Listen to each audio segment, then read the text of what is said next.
Salve, galera! Vamos lá, vamos resolver mais uma questão LF aqui com vocês. Vamos resolver agora uma questão que envolve lei de Hess, da prova da UNEB que caiu. Essa questão caiu na prova, que foi aplicada em 2019 para entrada em 2020. Vamos nessa, vamos lá, vem resolver. Vamos nessa.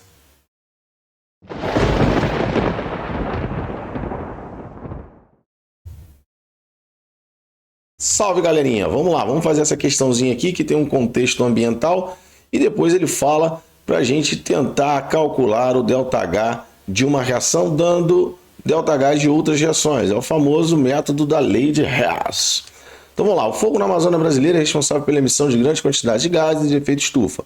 As queimadas acompanham o desmatamento, determinam a quantidade de gases emitidas não somente na parte de biomassa que queima, mas também na parte que não queima.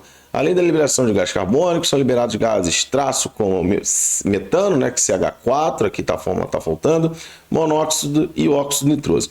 Galera, essa prova aqui de 2020 era um pouquinho diferente das provas mais recentes, tá? Ela tinha um texto um pouquinho maior, né? A prova, se vocês olharem agora que a LF resolveu a prova de 2024, de 2023, elas têm um texto mais enxuto, tá? Bom, vamos lá. Para a gente terminando aqui, vamos lá. Dadas as reações de combustão abaixo, a única alternativa verdadeira é... Então, galera, ele colocou aqui, ó, o ΔH de combustão do carbono, que também é o ΔH de formação do monóxido, tá? Por que eu sei disso, ó? Por que esse ΔH aqui, que é o ΔH de combustão do carbono, que é a combustão incompleta dele, porque ele vai a monóxido, a diferença de combustão incompleta para combustão completa está associada ao NOx do elemento da substância no qual o carbono foi formado, né? Ele foi transformado. Então, se eu transformei em monóxido de carbono ou até mesmo carbono elementar, o NOx saiu de negativo num hidrocarboneto, por exemplo, e foi para 0 ou mais 2.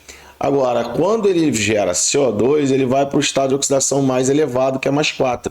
Por isso que a gente chama de combustão completa, porque oxidou o carbono até o seu máximo de oxidação, ou incompleta, ou parou em fuligem, que é o carbono elementar, ou em monóxido de carbono.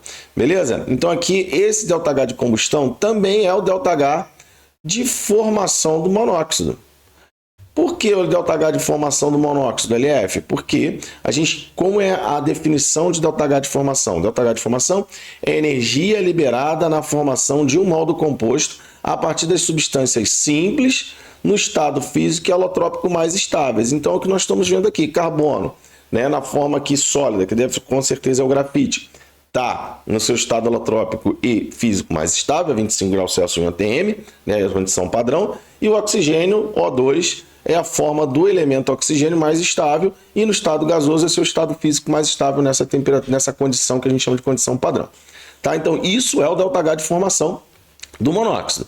Então, a gente pode calcular o ΔH de formação do monóxido a partir do ΔH de combustão dado aqui, que é a combustão completa do carbono e a combustão do monóxido.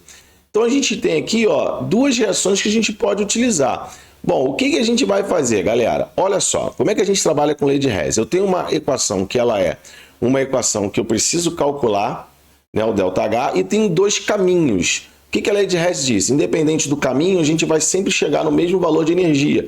Se eu vou por um caminho A, por um caminho B, tanto faz. Então, tendo esses percursos, eu preciso ajeitar esses percursos, tá? Então, o que a gente vai fazer? A gente vai olhar para a primeira equação. Você vai perguntar para a primeira equação: o que você tem em termos de substância que está presente na minha equação que eu quero determinar o ΔH? E aí a gente vai ver aqui, ó, quem é que está aqui presente e não está aqui na que foi fornecida e está na que a gente quer calcular. É o monóxido de carbono. E aí a gente agora tem que fazer o quê? Tem que ajustar. O monóxido precisa estar no mesmo lado que ele se encontra na equação que eu chamo de equação global. Então o que eu tenho que fazer com a primeira equação? Eu vou ter que inverter a primeira equação. Então eu vou ter CO2, que é o produto aqui, vai ser o reagente. E aí nós temos o monóxido, que era o reagente, agora vai ser o produto. E meio de O2, que era o reagente, agora é o produto. E o que acontece com ΔH? A gente inverte o sinal, vai ser mais 283.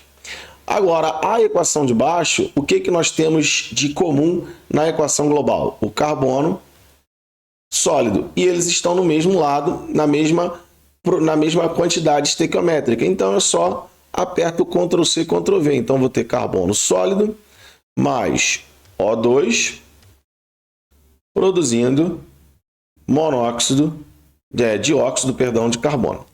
E aí o ΔH eu vou manter, porque eu não fiz nenhuma alteração, vai ser menos 393,5.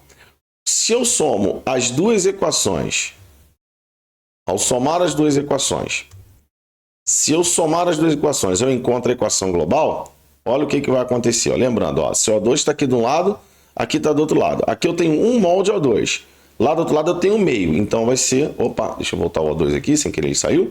Então o resultado vai ser meio. Então nós temos aqui, ó, carbono mais meio de O2, porque eu tinha 1 no reagente da segunda equação e meio no produto da primeira equação. Então eu elimino e aqui vou ter apenas como produto o monóxido. Então como eu faço a soma dos dois e eu tenho a equação global, é só somar os valores de ΔH. Então quando eu somo os valores de ΔH, o sinal vai ser negativo, porque o valor negativo é o maior, e vai ser a diferença entre eles, que é 110,5 kJ para cada mol de monóxido formado. Beleza? Então, eu encontrei o ΔH de formação do monóxido.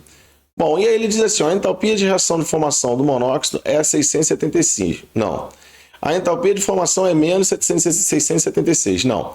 A entalpia de reação de formação é 686 e é uma reação neutra. Não.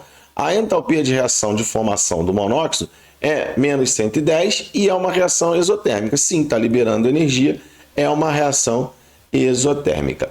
Aí na letra E ele bota o valor que é 110 e negativo, ó, aqui tem um sinal negativo, mas ele diz que a reação é endotérmica. Não, a reação ela é o quê? Exotérmica. Galera, boa parte das reações de formação são exotérmicas, porque a gente sempre tenta gerar um composto que ele é mais estável do que os reagentes, que o formam.